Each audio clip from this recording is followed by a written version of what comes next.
Bonjour. Le 21 septembre 2020, le youtubeur Marvel Fitness, passionné par la musculation et regroupant alors une communauté de 151 000 abonnés, fut déclaré coupable d'harcèlement virulent envers plusieurs influenceurs et condamné à 2 ans de prison, dont 1 de sursis. Le 15 juin, Marvel Fitness passe un appel pour contester la précédente condamnation. Mais que s'est-il passé pour que cette affaire prenne autant d'ampleur? Et pourquoi le monde de YouTube suit ce procès attentivement? Laissez-moi vous expliquer cette histoire dans cet épisode de Que s'est-il passé? L'affaire Marvel Fitness.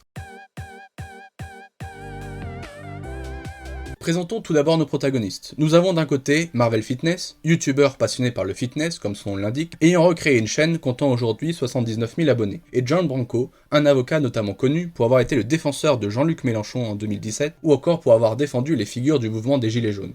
De l'autre côté, nous avons Alice Dessine, une influenceuse, instagrammeuse et youtubeuse, illustratrice et passionnée de fitness, ainsi que maître Laure Alice Bouvier, avocate au barreau de Paris, youtubeuse et influenceuse également. Tout commence vraisemblablement en août 2018 où Marvel Fitness posta une vidéo titrée Fit Girls Niveau 0, Sissi Mua, Juju Fitcat, Marine Leleu, Alice Dessine, Sonia Tlev. Vidéo dans laquelle il jugera du niveau physique des fitness girls françaises. Il décrira Alice Dessine comme un niveau 0 en fitness en ajoutant, je cite, une skinny qui a tendance à stocker le gras, surtout au niveau des fesses. Cette vidéo fera réagir ces femmes, surtout Alice. Elle rentrera en contact avec Marvel et ils échangeront via Instagram pour discuter de la vidéo. Cette prise de contact s'est mal déroulée, car Alice accusera rapidement le youtubeur de cyberharcèlement. Marvel Fitness réagira rapidement à ces accusations en publiant une vidéo quelques jours plus tard titrée « Elle porte plainte, mes excuses aux Fit Girls ». L'affaire aurait pu s'arrêter ici. Mais, rebondissement, Alice Dessine postera en story une photo qui représente, selon elle, le sexe de Marvel Fitness qui lui aurait été envoyé en photographie en message privé, accompagné de messages très explicites. Marvel Fitness recevra, par conséquent, un courrier d'un avocat belge lui indiquant que Alice Dessine aurait porté plainte contre lui pour cyberharcèlement. Le problème est qu'ici, Alice Dessine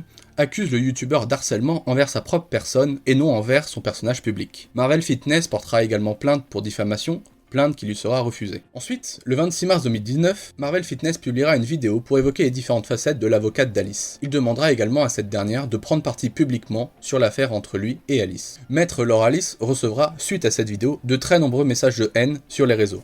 Elle s'exprimera. À partir de ce moment-là, je n'ai pas eu un seul moment de répit. Ils appellent nos ex, nos proches, notre famille. C'est une entreprise de destruction sur le plan professionnel et personnel. Elle portera plainte dans l'affaire tout en défendant les plaignants. Marvel Fitness se défendra en arguant que ses propos sont mal interprétés et sortis de leur contexte, qu'il serait également victime de cyberharcèlement et qu'il n'aurait jamais encouragé sa communauté à attaquer d'autres personnes. Le procès du 21 septembre 2020 reconnaîtra Marvel Fitness coupable des faits reprochés, donc pour rappel de cyberharcèlement. Et en plus de la prison, lui interdira de poster sur les réseaux sociaux. Une condamnation qui fera beaucoup réagir sur les réseaux sociaux, notamment avec le mouvement #FreeMarvel. John Branco, suite à cette montée en popularité de l'affaire, deviendra l'avocat de Marvel Fitness le 2 octobre 2020 en déclarant « Nous n'allons pas seulement le libérer, mais le rétablir dans son honneur et faire jaillir la vérité ». Il accusera l'avocate d'Alice de conflit d'intérêts. Il est en effet compliqué pour une avocate de rester impartiale si elle défend les plaignants dont elle fait elle-même partie. John Branco déposera donc une plainte envers l'avocate. En novembre, Marvel Fitness a été libéré de prison par John Branco et en décembre, il retrouvera accès aux réseaux sociaux. Son premier tweet sera un remerciement envers sa communauté qui l'a soutenu, puis envers son avocat. Tout cela fut possible car le procès a été poussé en appel. Pour information, il est possible de contester une condamnation en première instance et donc de faire appel, c'est-à-dire demander un nouveau jugement de l'affaire mais qui sera jugé par un autre tribunal,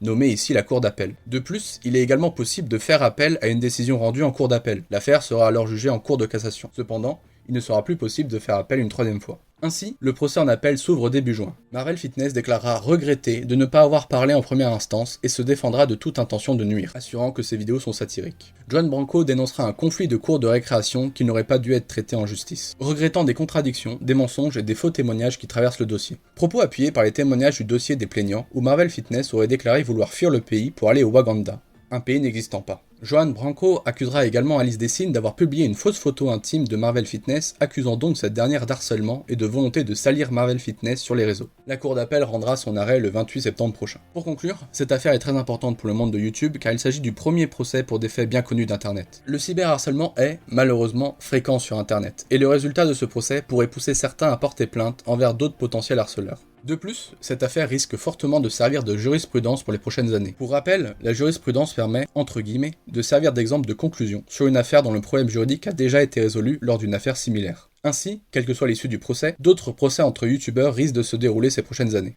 Voilà, vous avez désormais toutes les clés pour mieux comprendre les enjeux et aboutissements de l'affaire Marvel Fitness. Je vous invite à faire votre propre recherche sur le sujet et à lire les articles que je mets à votre disposition en tant que source de la vidéo. Je vous remercie également pour votre attention. Si la vidéo vous a plu, n'hésitez pas à vous abonner et à partager votre avis sur l'affaire. Enfin, si vous voulez m'aider et me soutenir, n'hésitez pas à partager cette vidéo autour de vous et à en parler à vos amis.